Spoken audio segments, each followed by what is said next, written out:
My name is Marion Sexton, and I would like to thank you on behalf of the Friends of the Tulsa City County Libraries who are sponsoring today's program to our last 2021 Travels with Tulsans. Thank you so much for your interest and your attendance at one or more of this year's travels programs. If you have missed any of our programs, they have all been recorded and are available to view on YouTube by searching on YouTube for Tulsa Library Travels with Tulsans. Today's program will be added along with our previous 5 in our series. If you would like more information on becoming a friend of the library, please visit tulsalibrary.org/friends. At the end of our program, there will be opportunity for questions and answers. Please type any questions that you may have you would like Ed and Isabel to address in the chat box. Our travelers today are Ed Lindsey and his daughter Isabel. Isabel graduated from Booker T. Washington High School in 2019 and is currently a student at the University of Tulsa. Ed is an attorney and a lifelong Tulsan. Following graduation from Edison High School, Ed earned a BA in history from the University of Tulsa in 1989 and a Juris Doctorate in 1992. Ed studied abroad at King's College, Aberdeen, Scotland in 1990, and Colegio Mayor de San Pablo in Madrid, Spain in 1991. He has been a visiting assistant professor in legal studies and business at Oklahoma State University since 2006, and he has been the managing attorney at the Lindsey Law Firm since 1992. Please help me welcome Ed and Isabel Lindsey. Thank you very much for the opportunity to share our experience in South Africa with you. We're glad to have you. Can't wait to see you. Thank you. So we're going to go to the screen share and start a PowerPoint. So we titled this PowerPoint, South African Safari Will Change Your Life. Planning, traveling, and experiencing an adventure in the bush. This was a bucket list trip for me and a graduation gift to my daughter Isabel. So some South Africa facts. The Republic of South Africa is the southernmost country in Africa. It has a generally temperate climate because it is surrounded by the Atlantic and Indian Oceans on 3 sides, and because it is located in the climatically milder southern hemisphere, and because its average elevation rises steadily from the north and further inland. Seasons are opposite in the southern hemisphere, so summer in Tulsa is winter in South Africa. South Africa is a former British colony and gained its full independence in 1931, but remains a member of the British Commonwealth of Nations. South Africa has a violent past with the, stemming from the Anglo-Zulu Wars, the Boer Wars, and the apartheid time period. Significant reconciliation has occurred since the end of apartheid and Nelson Mandela's release from prison and ascendancy to become the first Black president of South Africa. Pretoria is the capital city, Johannesburg is the largest city and the travel hub, and Cape Town is considered one of the most beautiful cities in the world, and we missed Cape Town, and that's something we're going to go back and revisit someday. South Africa has Kruger National Park, which is one of the largest game preserves in Africa, and is roughly the size of the country of Israel. So getting there, our flight and Johannesburg hotel were booked through tripmasters.com. I've used tripmasters.com to book this and several European trips and found it to be an excellent resource. You're required to book 4 nights in their affiliated hotels to get the discounted air rate. On this trip, we stayed 2 nights at the start of the trip and 2 nights at the end of the trip in Johannesburg. The other 6 were in the bush on safari.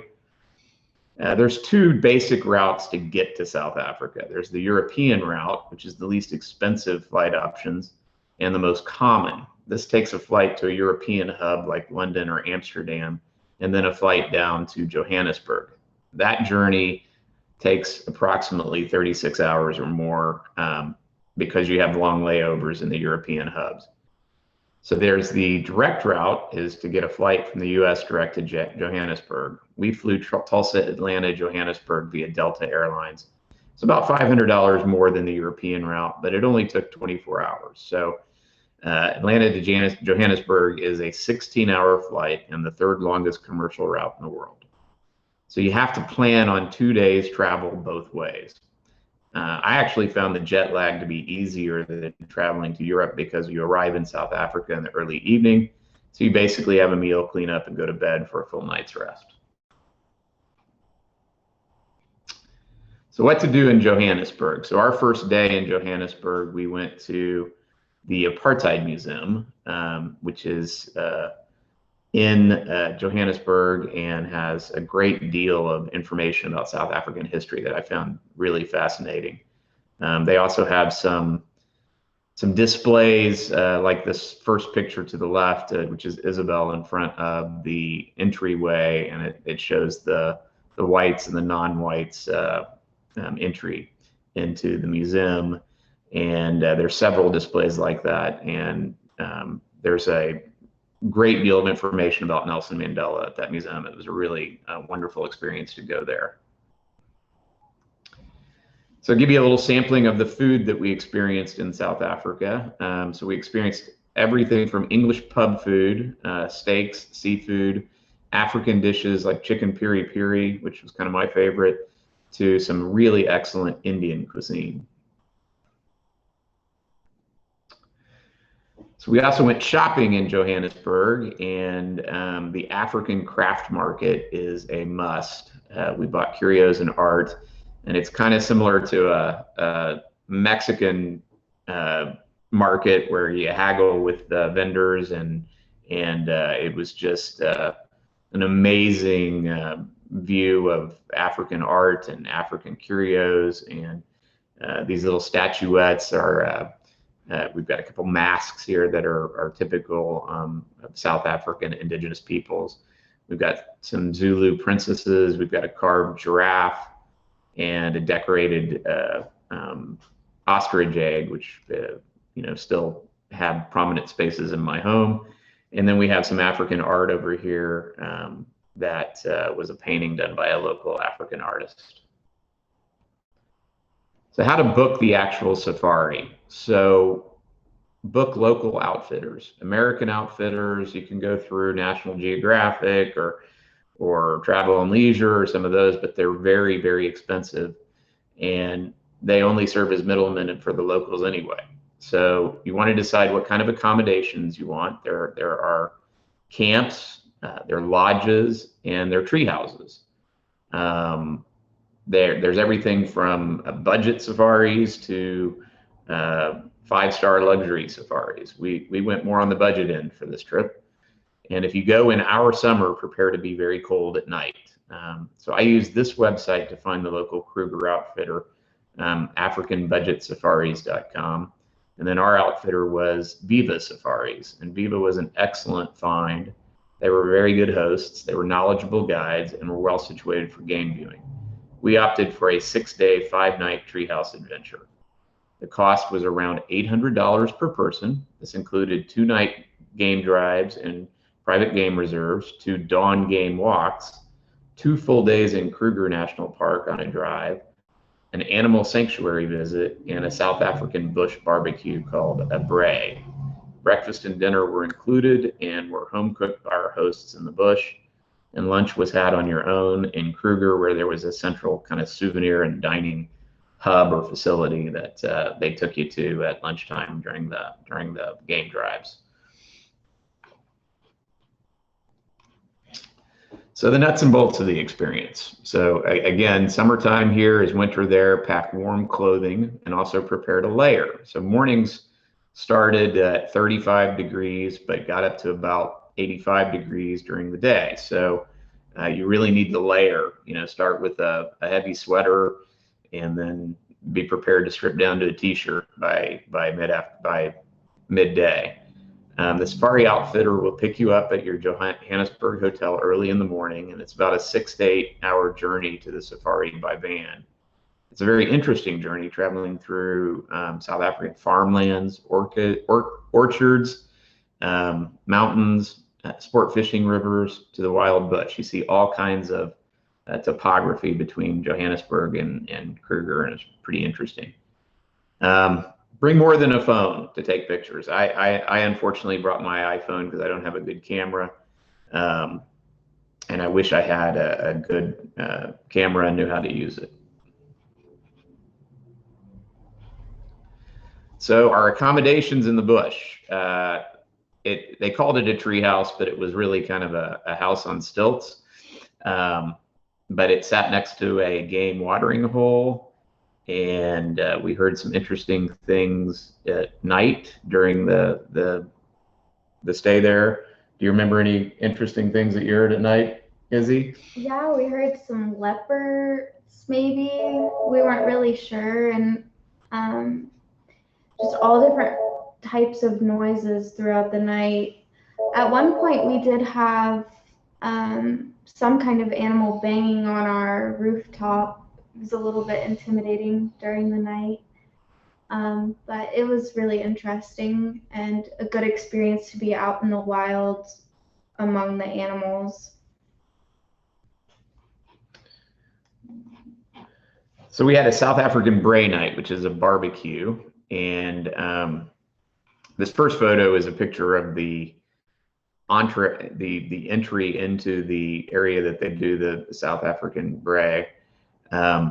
And the second picture is, of course, Izzy and me. And then that's what they served us, which was a pretty hearty meal of some grilled chicken and some, it looks like some potatoes and some sausage. And it was really quite good. It wasn't a lot different than an American barbecue, but it had some different kind of almost curry type flavors to it. And then we had some unexpected visitors on our braai night. They were unexpected to the tourists. I think the guides are used to the hyenas coming. That we had 2 hyenas come visit the barbecue area, and there was a porcupine also. I didn't get a good picture of the porcupine, but the hyenas were a little spooky at night because their eyes glowed like that. Not dissimilar to what you saw in the Disney movie Lion King. There you go. So the reason you go on safari in South Africa is to see the big 5.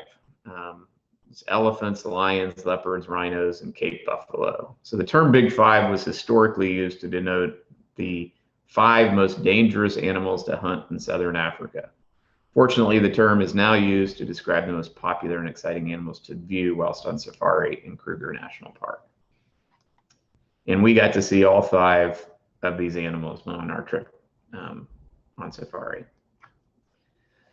So we start with elephants, and the first picture there is at a watering hole in Kruger National Park.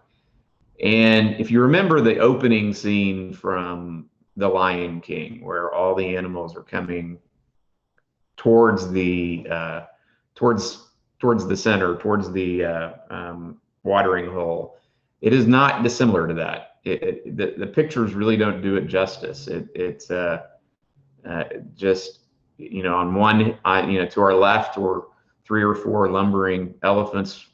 To our right were 10, 15 giraffes, 20 zebras, all kinds of kudu and impala antelope, and in the watering hole was a swimming hippopotamus. So you can't really capture that on an iPhone photograph, but it was just breathtaking.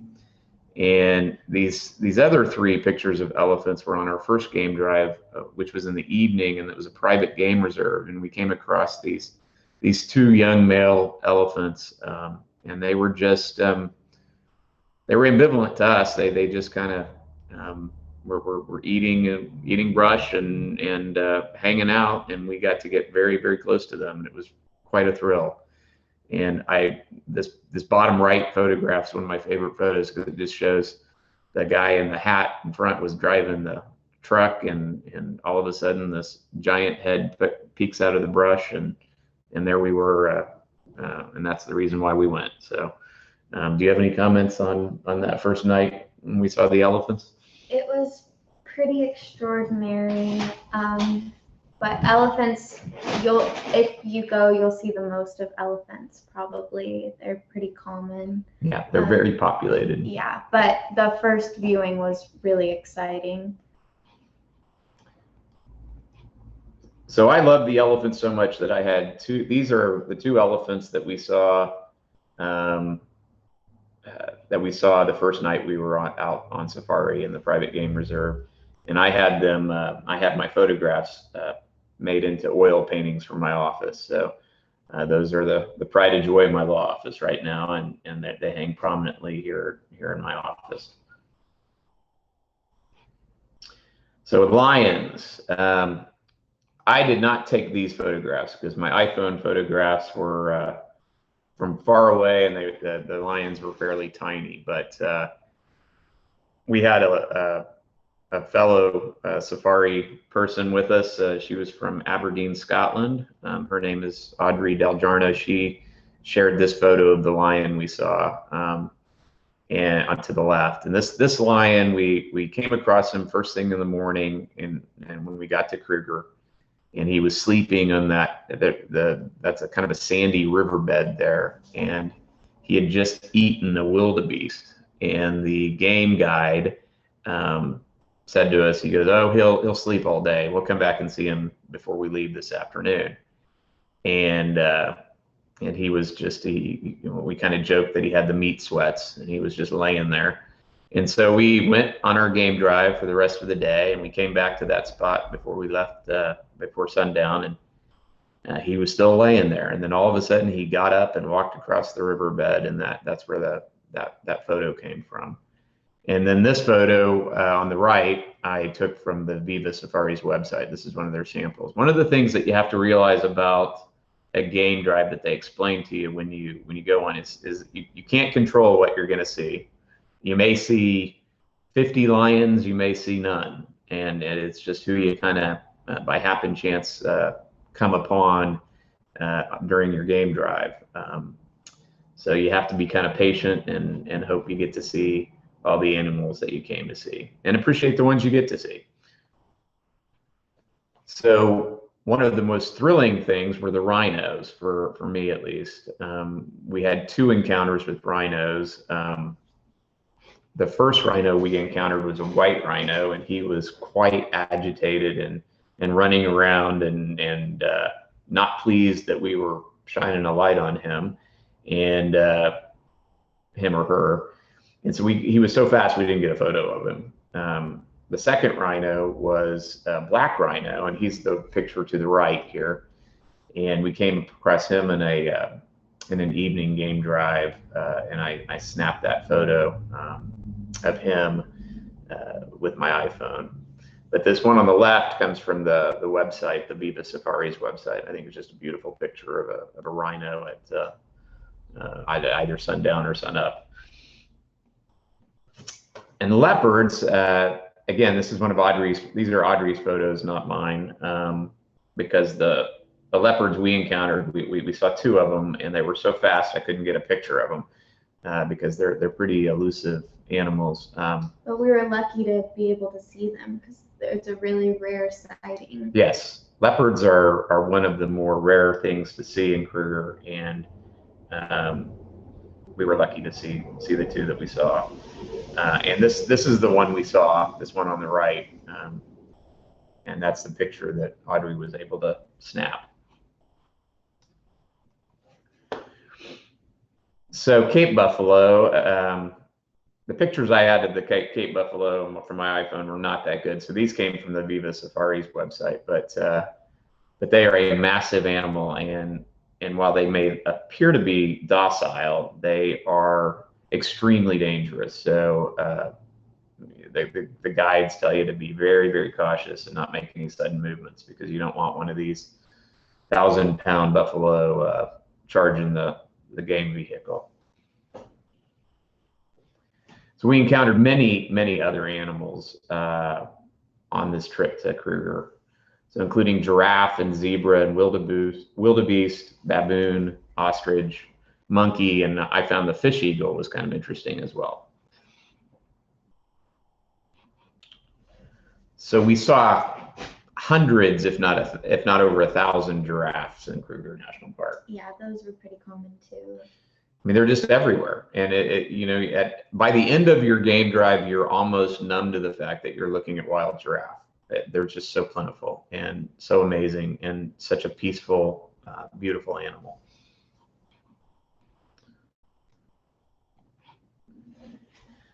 And likewise, zebra are just everywhere too. And they congregate mostly with the giraffe and the wildebeest. You'll come across a watering hole or something, and there'll be 20 zebra, 10 giraffe, and 40 wildebeest, and a bunch of other antelopes and things like that. And just breathtaking views of these types of animals. Do you have anything to add to that?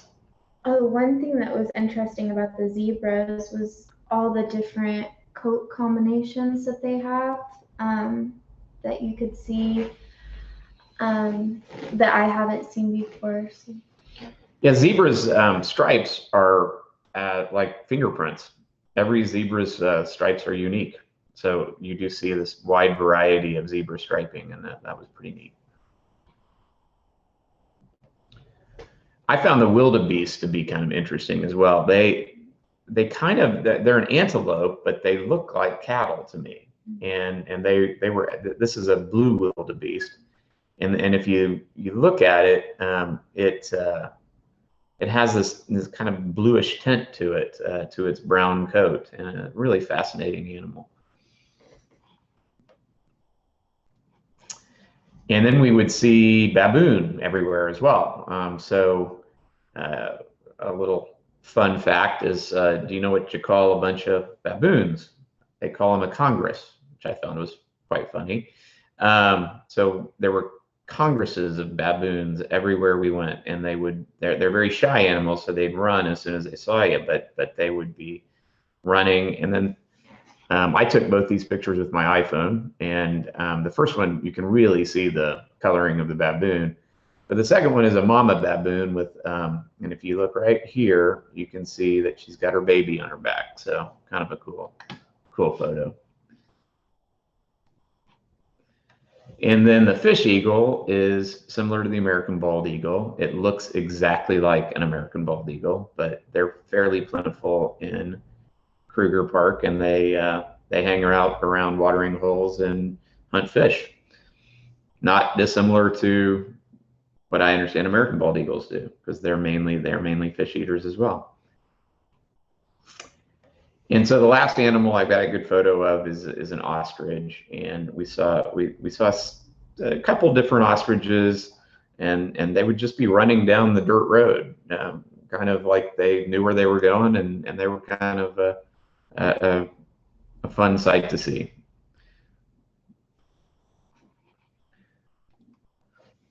So one of the things that we spent a day at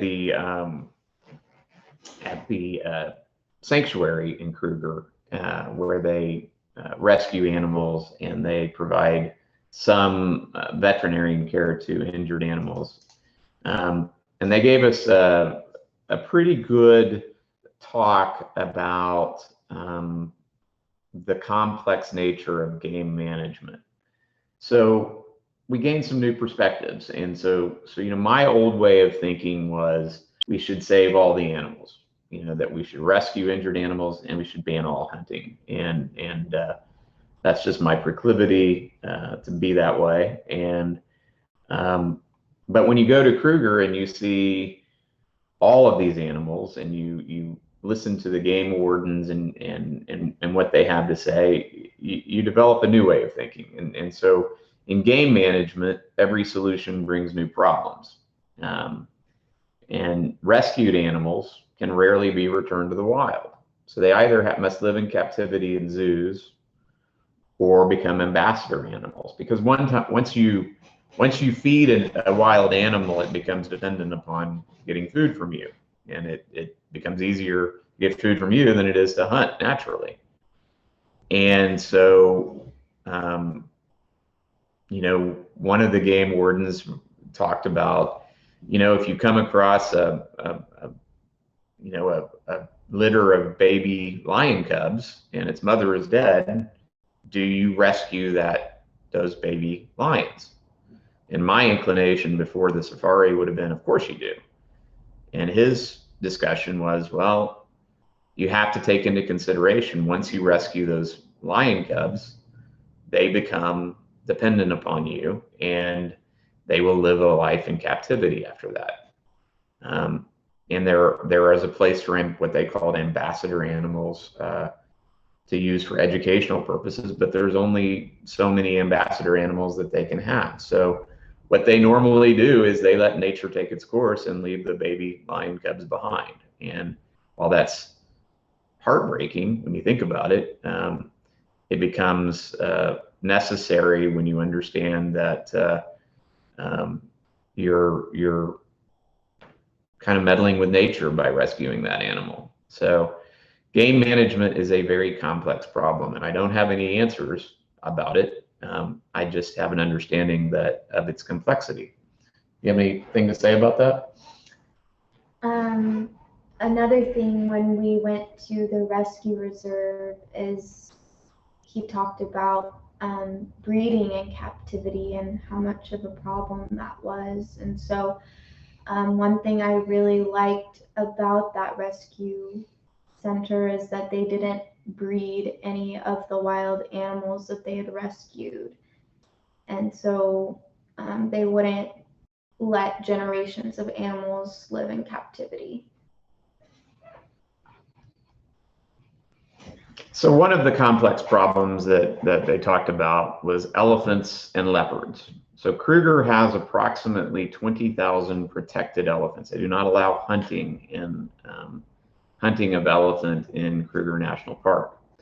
The game warden explained to us that there is a capacity, an ideal capacity for elephants in Kruger of about 12,000. So there are 8,000 more elephants in Kruger National Park than what they anticipate they should have.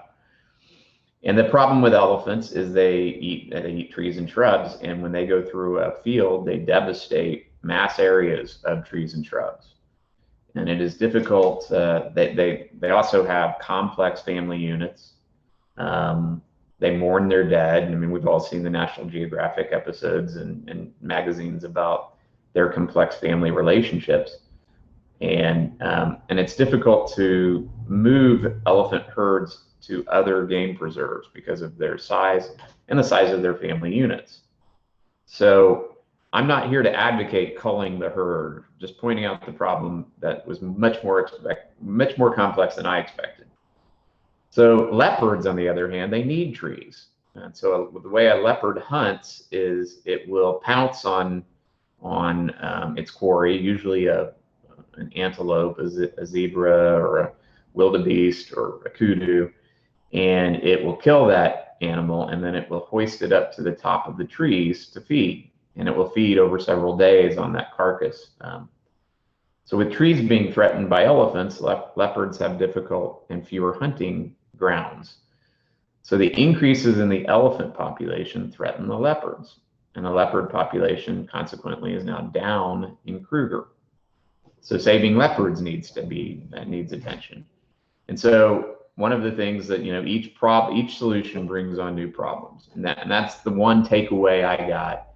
I don't have an answer for saving the leopards, and I certainly don't have an answer for keeping the elephant population in Kruger down or increasing it in places it needs to be increased. But it just made me think a little bit about how my old way of thinking is that being kind of a tree hugger myself, that these are much more complex problems than just saving animals. Another thing that was brought up during our time at the sanctuary was if an elephant gets out of Kruger and attacks like an apple orchard, which are very nearby Kruger, then they will keep getting out and going to that orchard and eating the apples, because the apples are more flavorful than the trees in Kruger. And so that becomes a problem. And what they ultimately have to do is call that herd of elephants that escaped Kruger, because it threatens, it's dangerous for the elephants, and it also threatens the orchards and the farmland around Kruger. So those are pretty difficult and complex problems. And so these are some folks that were on the safari with us. And again, Audrey Del Giorno, who was one of our participants, she's not pictured here, but she gave us a lot of the pictures that we used because she had such a good camera as opposed to my iPhone. So that's our last slide, and we're ready to take some questions. Wonderful. Looks like you had a fantastic trip, and Isabel. We do have a few questions. First one is from Clark, and he asks, did you see any examples of mistreatment of endangered animals? No, I don't believe so. No, we didn't. I rode home from Johannesburg to Atlanta on the plane with some hunters, and while they weren't big game hunters, they had hunted several types of antelope and were having things shipped home, and that's not my cup of tea, but they hadn't really done any big game hunting like you see that's been publicized so much. But we never saw any mistreatment or anything like that. And of course, hunting in Kruger is banned, so you can't. There's nobody out shooting animals or doing anything like that in the actual park. They do have private game sanctuaries for hunting, though, and that's where the hunting safaris go. Well, I wondered. Okay, I had a question about the zebras. Are their manes stiff? Because like a horse's mane falls over on its neck, and it looked like they were just standing straight up. Yeah, they are. They stand just like that, and they have stripes all the way up them. They're really quite spectacular animals. Mm-hmm. One story I have is there was a so there was a herd of zebras, and they were running across from our site, and there was one zebra in particular that had like a flap off of his haunch. He'd been attacked by something, and his skin was just draped over, and you could see kind of the open flesh. And I kind of took me a second. I said to the game drive the guy, I was like, is he gonna die today? Because you hear about when an animal's wounded, and he's like, no, zebra are so resilient. I'll see him with that flap for months to come, and then all of a sudden it'll be healed. So it's extraordinary the way their resilience. But if you think about it, they live in the bush. They have to be resilient. True. Don wants to know if you and your daughter had to get any special vaccinations prior to your trip.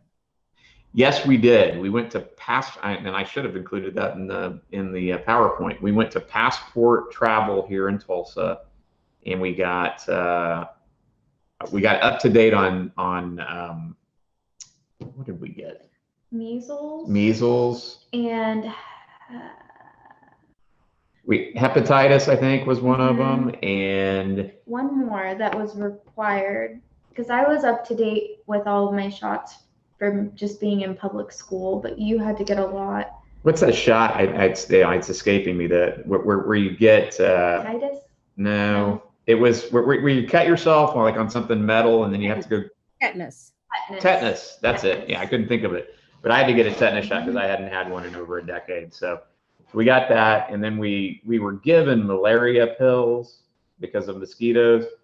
But in the winter time, we didn't have any problem with mosquitoes. It was so cold at night.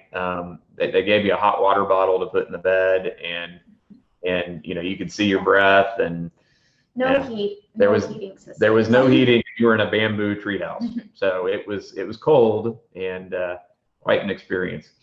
So it looked like it would be a neat place to stay. It was fun. Tara wants to know, how touristy is it? Are there a lot of people in the park on any given day? Yes. So if you've ever been to Yellowstone National Park, and that queue of cars kind of going through Yellowstone looking at the bison, it's a little bit like that in Kruger. If there's and all the game guides are communicating by radio, and if there's a lion sighting, at some part in the park, all the game guides hear about it, and then all of a sudden, all the cars kind of descend on that part of the park.